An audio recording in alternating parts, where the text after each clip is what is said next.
Channel. ಎಲ್ಲರೂ ಹೇಗಿದ್ದೀರಾ? ಎಲ್ಲರೂ ಆರಾಮಾಗಿ ತುಂಬ ಚೆನ್ನಾಗಿದ್ದೀರಾ ಅಂತ ಅಂದ್ಕೊಂಡು ನಾನು ನನ್ನ ಇವತ್ತಿನ ಒಂದು ಪುಟ್ಟ ವಿಡಿಯೋನ ಸ್ಟಾರ್ಟ್ ಮಾಡ್ತಿದ್ದೀನಿ. ಈ ವಿಡಿಯೋ ನೋಡೋಕ್ಕಿಂತ ಮುಂಚೆ ಯಾರೆಲ್ಲ ಇನ್ನು ನನ್ನ ಚಾನಲ್ನ ಸಬ್ಸ್ಕ್ರೈಬ್ ಮಾಡ್ಕೊಂಡಿಲ್ವೋ ಈಗಲೇ ಹೋಗಿ ನನ್ನ ಚಾನಲ್ನ ಸಬ್ಸ್ಕ್ರೈಬ್ ಮಾಡ್ಕೊಳ್ಳಿ. ಹಾಗೆ ಲೈಕ್ ಮಾಡಿ, ಶೇರ್ ಮಾಡಿ, ಕಮೆಂಟ್ ಮಾಡಿ ಅಂತ ಹೇಳ್ತಾ ಇದ್ದೀನಿ.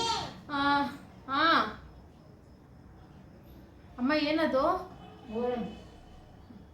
ಅಂತ ಹೇಳಿ ಇವತ್ತಿನ ವಿಡಿಯೋನ ಸ್ಟಾರ್ಟ್ ಮಾಡೋಣ. ಸೊ ಇವತ್ತಿನ ವಿಡಿಯೋ ಒಂದು ರೆಸಿಪಿ ವಿಡಿಯೋ ಹಾಕಿದ್ದೀನಿ. ಹಾಗೆ ನಮ್ಮ ಫ್ಲ್ಯಾಟಲ್ಲಿ ನಡೆದಂತಹ ಒಂದು ಕೆಂಪೇಗೌಡ ಜಯಂತಿಯ ಒಂದು ವಿಡಿಯೋ, ಒಂದು ಝಲಕ್ ವಿಡಿಯೋ ಹಾಗೆ ಫೋಟೋಸ್ನ ಆ್ಯಡ್ ಮಾಡಿದ್ದೀನಿ. ಸೊ ನೋಡಿ ಯಾರೆಲ್ಲ ಬಂದಿದ್ರು, ಎಷ್ಟು ಎಂಜಾಯ್ ಮಾಡಿದ್ವಿ ಅಂತ. ನಾನು ಅವತ್ತು ಕ್ಲಿಪ್ಪಿಂಗ್ಸ್ನ ತೆಗಿಯೋಕ್ಕಾಗಲಿಲ್ಲ. ಸೊ ಅವರು ಇವರು ತೆಗೆದಂಥ ಕ್ಲಿಪ್ಪಿಂಗ್ಸ್ನ ಕಲೆಕ್ಟ್ ಮಾಡಿ ನಿಮಗೋಸ್ಕರ ನಾನು ವಿಡಿಯೋನ ಅಪ್ಲೋಡ್ ಮಾಡ್ತಾ ಇದ್ದೀನಿ. ಸೊ ಇದಕ್ಕೆ ಆದಿಚುಂಚನಗಿರಿ ಸ್ವಾಮೀಜಿ ಎಲ್ಲ ಬಂದಿದ್ದರು. ತುಂಬ ಚೆನ್ನಾಗಾಯಿತು ಫಂಕ್ಷನ್ನು, ತುಂಬ ಗ್ರ್ಯಾಂಡಾಗಿ ಆರ್ಗನೈಸ್ ಮಾಡಿದರು. ಹಾಗಾಗಿ ಈ ಫಂಕ್ಷನಿನ ಬೇಡ ನೋಮಮ್ಮ ಬೇಡ, ಗುಡ್ಡಿ ತಗೊಳ್ಳಿ, ಗುಡ್ಡಿ ಕ್ಯಾಚ್. ವಿಡಿಯೋ ಫೋಟೋಸ್ನ ಆ್ಯಡ್ ಮಾಡಿರ್ತೀನಿ. ಸೊ ನೋಡಿ ಎಂಜಾಯ್ ಮಾಡಿ. ಹಾಗೆ ಇಷ್ಟೇ ಇವತ್ತಿನ ನನ್ನ ಒಂದು ಪುಟ್ಟ ವ್ಲಾಗ್ ಆಗಿರುತ್ತೆ. Hi hello friends, welcome back to my YouTube channel. ಎಲ್ಲರೂ ಹೇಗಿದ್ದೀರಾ? ಎಲ್ಲರೂ ತುಂಬ ಚೆನ್ನಾಗಿದ್ದೀರಾ ಅಂದ್ಕೊಂಡು ನಾನು ನನ್ನ ಒಂದು ಪುಟ್ಟ ವಿಡಿಯೋನ ಸ್ಟಾರ್ಟ್ ಮಾಡ್ತಿದ್ದೀನಿ. ಆಲ್ರೆಡಿ ಎಲ್ಲ ಪ್ರಿಪ್ರೇಷನ್ ಆಗೋಗಿದೆ. ಸೊ ಇವಾಗ ಅನಿಸ್ತು ತುಂಬ ಜನಕ್ಕೆ ಗೊತ್ತಿರುತ್ತೆ, ಬಟ್ ಅವ್ರವ್ರದ್ದೇ ಆದಂತಹ ಒಂದು ಸ್ಟೈಲಲ್ಲಿ ಕುಕ್ಕಿಂಗ್ನ ಮಾಡ್ತಾರೆ ಅಲ್ವಾ. ಈಗ ತುಂಬ ರೆಸಿಪೀಸ್ ಎಲ್ಲರೂ ಒಂದೇ ಥರ ಮಾಡ್ತಾರೆ, ಬಟ್ ಅವ್ರವ್ರದ್ದೇ ಒಂದು ಸ್ಟೈಲ್ ಇರುತ್ತೆ, ಅದಕ್ಕೆ ಇನ್ನೊಂದು ಆ್ಯಡ್ ಮಾಡೋದು ಆ ಥರ. ಹಾಗೆ ನಾನು ಇವತ್ತೇನಪ್ಪ ಅಂದರೆ ಆಗಲೇ ಫ್ರೆಂಚ್ ಫ್ರೈಸ್ ಮಾಡಿದ್ದೆ without oil.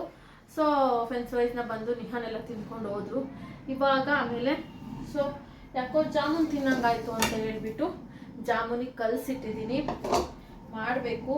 And palak paneer rice ಮಾಡೋಣ ಅಂತ ಹೇಳಿಬಿಟ್ಟು ಎಲ್ಲ ರೆಡಿ ಮಾಡ್ಕೊಂಡ್ಬಿಟ್ಟಿದ್ದೀನಿ. ರ್ಯಾಂಡಮ್ ಆಗಿ ತೋರಿಸ್ತೀನಿ, ಹೇಳ್ತೀನಿ ಏನೇನು ಅಂತ. ಹಾಗೆ ಇದು ಮಾಡ್ಕೊಳ್ಳಿ. ಅಕಸ್ಮಾತ್ ಗೊತ್ತಿಲ್ಲ ಅಂದರೆ ಕಮೆಂಟ್ ಮಾಡಿ, ನಾನು ನೆಕ್ಸ್ಟು ನಿಮಗೋಸ್ಕರ ರೆಸಿಪಿನ ಮಾಡಿ ತೋರಿಸ್ತೀನಿ ಅಂತ ಹೇಳ್ತಾ ಇದ್ದೀನಿ. ಆ್ಯಂಡ್ ಬನ್ನಿ ಏನೇನು ಬೇಕು ಅಂತ ತೋರಿಸ್ಬಿಡ್ತೀನಿ. ತುಂಬ ಏನಿದಕ್ಕೆ ಇಂಗ್ರೀಡಿಯೆಂಟ್ಸ್ ಬೇಡ. ಸೊ ಆರಾಮಾಗಿ ಸ್ವಲ್ಪ ಬೇಕು. ನಾನು ಆಲ್ರೆಡಿ ಅನ್ನ ಈಗ ಪಾಲಕ್ ರೈಸು, ಚಿತ್ರಾನ್ನ ಮತ್ತು ಪಾಲಕ್ ರೈಸ್, ಚಿತ್ರಾನ್ನ ಈ ಥರ ಏನಾದ್ರು ಮಾಡ್ತೀವಿ ಅಂತ ಅಂದಾಗ ರೈಸಿಗೆ ನಾರ್ಮಲಾಗಿ ಸ್ವಲ್ಪ ಕಮ್ಮಿ ನೀರನ್ನು ಇಟ್ಬಿಟ್ಟು ವಿಷಲ್ ಕೂಗಿಸ್ಕೊತೀವಿ. ಹಾಗೆ ಇನ್ನೊಂದೇನಪ್ಪ ಅಂದರೆ ಅದಕ್ಕೆ ಒಂದು ಸ್ವಲ್ಪ ಲಿಂಬೆಹಣ್ಣನ್ನು ಹಿಂಡೋದ್ರಿಂದ ಇನ್ನೂ ಅನ್ನ ಉಡುಡಿಯಾಗಿ ಬರುತ್ತೆ. ಸೊ ಚಿತ್ರಾನ್ನ, ಪುಳಿಯೋಗರೆ ಮತ್ತು ಈ ಥರ ಏನು ರೈಸ್ ಐಟಮ್ಸ್ ಮಾಡ್ತೀವೋ ಆ ಥರದಕ್ಕೆ ನಿಂಬೆಹಣ್ಣ ಹಿಂಡ್ಬಿಟ್ಟು ನಾವು ವಿಷಲ್ ಕೂಗ್ಸೋದು ಆ ಥರ ಮಾಡೋದ್ರಿಂದ ಅನ್ನ ಉಡಿಯಾಗಿ ಬರೋದ್ರಿಂದ ಟೇಸ್ಟು ಚೆನ್ನಾಗಿರುತ್ತೆ. ಸೊ ನಮಗೆ ಈ ಥರ ರೆಸಿಪಿಗೆ ತುಂಬ ಚೆನ್ನಾಗಿರುತ್ತೆ ಅಂತ ಹೇಳ್ತಾ ಇದ್ದೀನಿ. ಹಾಗೆ ನಾನು ಆಲ್ರೆಡಿ ಇದು ಪಾಲಕ್ ರೈಸಿಗೆ ರೆಡಿ ಮಾಡ್ಕೊಂಡ್ಬಿಟ್ಟಿದ್ದೀನಿ. ಇದಕ್ಕೆ ಏನೇನು ಹಾಕಿದ್ದೀನಿ ಅಂತಂದರೆ ರೂಪಕ್ಕೆ. ಸೊ ಪಾಲಕ್ನ ಒಂದು ಕಟ್ಟಲ್ಲಿ ಅರ್ಧ ಕಟ್ ಪಾಲಕ್ ತೊಗೊಂಡಿದ್ದೀನಿ. ಅದನ್ನು ಚೆನ್ನಾಗಿ ವಾಶ್ ಮಾಡಿಕೊಂಡು ಒಂದು ಬಿಸಿನೀರಲ್ಲಿ ಚೆನ್ನಾಗಿ ಬಿಸಿನೀರು ಕುದಿಯೋವರೆಗೂ ಅದಕ್ಕೆ ಒಂಚೂರು ಉಪ್ಪು ಹಾಕಿ ಬಿಸಿನೀರನ್ನ ಕುದಿಸ್ಬಿಟ್ಟು ಅದಕ್ಕೆ ನೆಕ್ಸ್ಟ್ ನಾನು ಪಾಲಕ್ಕು ಏನು ತೊಳೆದಿಟ್ಕೊಂಡಿದ್ದ ಎಲೆಗಳನ್ನ ಎಲ್ಲ ಸೊಪ್ಪನ್ನ ಹಾಕ್ಬಿಟ್ಟು ಚೆನ್ನಾಗಿ ಕುದಿಸ್ಬಿಟ್ಟು ಅದನ್ನು ತೆಗೆದು ಡೈರೆಕ್ಟಾಗಿ ತಣ್ಣೀರಿಗೆ ಹಾಕಿದ್ದೆ. ತಣ್ಣೀರಿಗೆ ಏನಕ್ಕಪ್ಪ ಹಾಕೋದು ಅಂದರೆ ಕಲರ್ ಬೇಗ ಶೇಡ್ ಆಗಲ್ಲ. ಸೊ ಹಾಗಾಗಿ ತಣ್ಣೀರಿಗೆ ಹಾಕಿದ್ರೆ ಆ ಕಲ್ಲರು ಹಾಗೆ ಅದು ಉಳಿಯುತ್ತೆ. ನಾನು ಹೀಗೆ ಅದು ವಿಡಿಯೋದಲ್ಲಿ ನೋಡಿದ್ದು. ಆಮೇಲೆ ತಣ್ಣೀರಿಗೆ ಹಾಕ್ಬಿಟ್ಟು ಪಾಲಕ್ಕು, ಜೀರಿಗೆ, ಮೆಣಸು, ಹಸಿಮೆಣ್ಸಿಕಾಯಿ, ನಾನು ಇವಾಗ 2-3 ಜನಕ್ಕೆ ಮಾಡುತ್ತಿರೋದ್ರಿಂದ ಜೀರಿಗೆ, ಹಸಿಮೆಣ್ಸಿಕಾಯಿ ಒಂದು 2 or 3, ನಮ್ಮನೆ ಖಾರ ಇರಲ್ಲ ಹಾಗಾಗಿ 3 ಹಸಿಮೆಣ್ಸಿಕಾಯಿ ಹಾಕಿದ್ದೀನಿ ರುಬ್ಬಕ್ಕೆ. ಹಾಗೆ ಬೆಳ್ಳುಳ್ಳಿ, ಶುಂಠಿ, ಹಾಗೆ ಕೊತ್ತಂಬರಿ ಸೊಪ್ಪು, ಸ್ವಲ್ಪ ಪುದೀನ ಸೊಪ್ಪು ಇಷ್ಟನ್ನು ಹಾಕಿ ಇವಾಗ ಈ ರೀತಿಯಾಗಿ ಗ್ರೈಂಡ್ ಮಾಡಿಕೊಂಡು ಇಟ್ಕೊಂಡಿದ್ದೀನಿ. ನೆಕ್ಸ್ಟ್ ನಾನು ಆ್ಯಂಡ್ ಇದಕ್ಕೆ ಬೇಕಾಗಿರೋ ಇನ್ನೂ ಏನೇನು ಬೇಕಪ್ಪ ಒಗ್ಗರಣೆಗೆ ಅಂದರೆ ನಾನು ಪನ್ನೀರ್ ತೊಗೊಂಡಿದ್ದೀನಿ, ಗೋಡಂಬಿ ತೊಗೊಂಡಿದ್ದೀನಿ, ಈರುಳ್ಳಿ, ಕರಿಬೇವಿನ ಸೊಪ್ಪು, ಹಸಿಮೆಣ್ಸಿಕಾಯಿ ಮತ್ತು ಕೊತ್ತಂಬರಿ ಸೊಪ್ಪನ್ನ ತೊಗೊಂಡಿದ್ದೀನಿ. ಇವಾಗ ಒಗ್ಗರಣೆ ಹಾಕೋಣ ಬನ್ನಿ. ನಾನು ಸ್ವಲ್ಪ ದೊಡ್ಡದೇ ಪಾತ್ರೆ ತೊಗೊಂಡಿದ್ದೀನಿ. ಏನಕ್ಕಪ್ಪ ಅಂದರೆ ನಾವು ಕಲಿಸ್ಬೇಕಾದ್ರೆ ಎಲ್ಲ ಇದೆ ಏನಾದ್ರು ಮಾಡಬೇಕಾದ್ರೆ ಚೆಲ್ಲದೇ ಆಗಲಿ ಏನೂ ಆಗಲ್ಲ. ಆ್ಯಂಡ್ ನನಗೆ ಕಂಫರ್ಟಬಲ್ ಕೂಡ. ಹಾಗಾಗಿ ಇವಾಗ ಗ್ಯಾಸ್ ಆನ್ ಮಾಡಿದ್ದೀನಿ. ಇದೊಂದು ಸ್ವಲ್ಪ ಕಾಯಿಲಿ ಆಯಿಲ್ ಹಾಕೋಣ.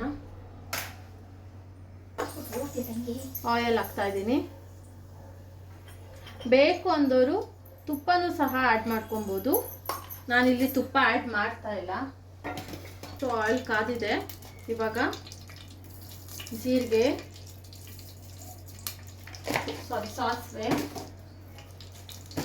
ಸಾಸಿವೆ ಜೀರಿಗೆ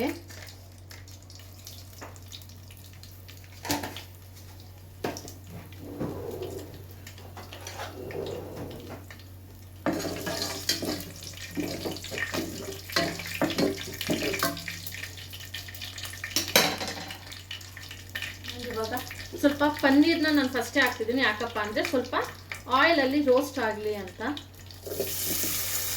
ಪನ್ನೀರು ಗೋಡಂಬಿ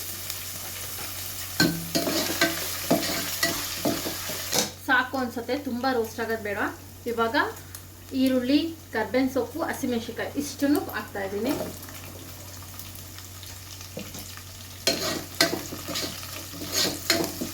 ಇಟ್ಕೊಳ್ಳುತ್ತೆ, ಹಾಗಾಗಿ ಸ್ವಲ್ಪ ಸಾಲ್ಟ್ ಹಾಕ್ತಿದ್ದೀನಿ. ಮತ್ತು ಈರುಳ್ಳಿನೂ ಬೇಗ ಬೇಯತ್ತೆ ಸಾಲ್ಟ್ ಹಾಕಿರೋದ್ರಿಂದ. ಈಗ ನೋಡಿ ಈರುಳ್ಳಿ ಬೆಂದಿದೆ. ಇವಾಗ ನಾನು ಏನು ರುಬ್ಕೊಂಡಿದ್ನೋ ಅದನ್ನು ಹಾಕ್ತೇನೆ.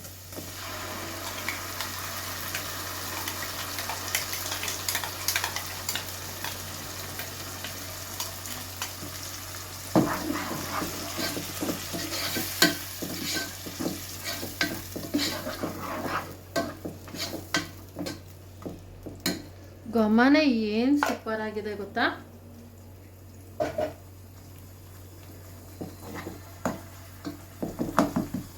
ಸೊ ಇದಕ್ಕಿವಾಗ ಧನಿಯಾ ಪೌಡರ್ ಸ್ವಲ್ಪ,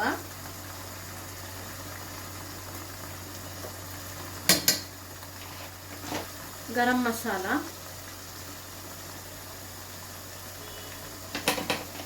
ಟರ್ಮರಿಕ್ ಪೌಡರ್. ಒಗ್ಗರಣೆ ಮಾಡ್ಬೇಕಾದ್ರೆ ಇನ್ನೂ ನಿಮಗೊಂದು ಸ್ವಲ್ಪ ಮಸಾಲೆ ಇರಬೇಕು ಅನ್ನೋರು ಚಕ್ಕೆ, ಲವಂಗ, ಯಾಲಕ್ಕಿ ಅವನ್ನೆಲ್ಲ ಹಾಕ್ಬಿಟ್ಟು, ಪಲಾವ್ ಎಲೆ ಅದನ್ನು ಹಾಕ್ಬಿಟ್ಟು ಮಾಡ್ಬೋದು. ಆ್ಯಕ್ಚುಲಿ ನಾನು ಅದನ್ನೆಲ್ಲ ಹಾಕ್ತಿದ್ದೆ. ಇವತ್ತು ವಿಡಿಯೋ ಮಾಡ್ತಾ ಮಾಡ್ತಾ ಮಾಡ್ತಾ ಅದನ್ನು ಮರ್ತ್ಬಿಟ್ಟೆ. ಅದನ್ನು ಹಾಕಿ ಮಾಡಿದ್ರೂ ಇನ್ನೂ ಘಮ ತುಂಬ ಚೆನ್ನಾಗಿ ಬರುತ್ತೆ. ನೋಡಿ ಇವಾಗ ಇಷ್ಟಾಗಿದೆ, ಸೂಪರಾಗಿದೆ. ಇದೊಂದು ಸ್ವಲ್ಪ ಬೇಯಬೇಕು, ಬೇಯಕ್ಕೆ ಬಿಡೋಣ. ಮನ್ಸು ಕೇಳ್ತಾ ಇಲ್ಲ, ಸೊ ಒಂದೇ ಒಂದು ಸ್ಪೂನ್ ಆದರೂ ಹಾಕ್ತೀನಿ. ಆ್ಯಕ್ಚುಲಿ ನಿಜ ಹೇಳಬೇಕು ಅಂದರೆ ಟೇಸ್ಟ್ ಮಾತ್ರ ಸೂಪರ್ಬಾಗಿ ಬಂದಿದೆ, ಖಾರ ಬಂದಿದೆ. ಈಗ ಕೆಲವೊಬ್ರು ಮನೇಲಿ ಪಾಲಕ್ ಅಂದರೆ ತುಂಬ ಜನ ಮಕ್ಕಳು ತಿನ್ನಲ್ಲ, ಏನಿಲ್ಲ. ಸೊ ಇದನ್ನು ಮಾಡಿ ಸೂಪರಾಗಿದೆ. ಇದನ್ನ ಮಾಡಿ ಮಕ್ಳಿಗೆ ಕೊಡಿ, 100% ತಟ್ಟೆ ಫುಲ್ ಖಾಲಿ ಆಗುತ್ತೆ. ತುಂಬ ತುಂಬ ತುಂಬ ಟೇಸ್ಟಿಯಾಗಿರುತ್ತೆ, ತುಂಬ ಚೆನ್ನಾಗಿರುತ್ತೆ.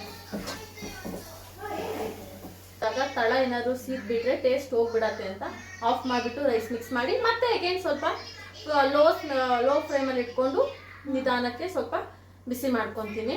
ಇವಾಗ ರೈಸ್ ಹಾಕೊಂಡು ಮಿಕ್ಸ್ ಮಾಡೋಣ. ಸೊ ನೋಡಿ ಇವಾಗ ಈ ರೀತಿಯಾಗಿ ರೆಡಿಯಾಗಿದೆ. ಇದಕ್ಕೆ ಮೇಲೆ ಸ್ವಲ್ಪ ಲೈಟಾಗಿ ಕೊತ್ತಂಬರಿನ ಉದುರಿಸಿದ್ದೀನಿ. ಇಷ್ಟೇ. ಇದನ್ನು ಸ್ವಲ್ಪ ಲೋ ಫ್ಲೇಮಲ್ಲಿ ಇಟ್ಕೊಂಡು ಲೈಟಾಗಿ ಬಿಸಿ ಮಾಡಿಕೊಂಡ್ರೆ so ready to eat. Taste ನೋಡೋಣವಾ?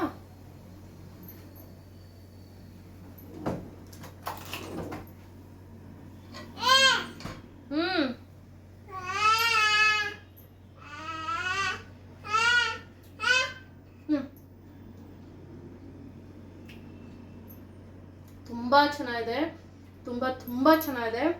ಮಕ್ಕಳಿಗಂತೂ super ಆಗಿರುತ್ತೆ. ಸೊ ನಾನು ನನ್ನ ಮಗಳಿಗೂ ಸಹ ಇದನ್ನೇ ತಿನ್ನಿಸ್ತೀನಿ. ಪಾಲಕಲ್ಲಿ ತುಂಬ ಪ್ರೋಟೀನ್ ಇರೋದ್ರಿಂದ ತುಂಬ ಒಳ್ಳೆಯದು. ಮಕ್ಕಳಿಗೆ ಪಾಲಕ್ ಹಾಗೆ ಯಾರೂ ತಿನ್ನಲ್ಲ. ಸೊ ಈ ಥರ ವೆರೈಟಿ ಸೊ ಮಾಡಿಕೊಡೋದ್ರಿಂದ ಎಲ್ಲ ಕೊಟ್ಟೆ ಕೊಟ್ಟೆ ತಿನ್ನೋದ್ರಿಂದ ತುಂಬ ಒಳ್ಳೆ ಬೆನಿಫಿಟ್ಸ್ ಇರುತ್ತೆ. ಸೊ ಪನ್ನೀರಲ್ಲಿ ಮಗಳೇ, ಸೊ ಇದನ್ನು ಮಸ್ಟ್ ಎಲ್ಲರೂ ಮನೇಲಿ ಟ್ರೈ ಮಾಡಿ ಅಂತ ಹೇಳ್ತಾ ಇದ್ದೀನಿ. ಆ್ಯಂಡ್ ಇವಾಗ ಇದು ರೆಡಿ ಆಯಿತು. ಸೊ ಇನ್ನು ನಾನು ಜಾಮೂನ್ ಮಾಡಬೇಕು. ಎಲ್ಲಿ ನೀಯಬೇಕು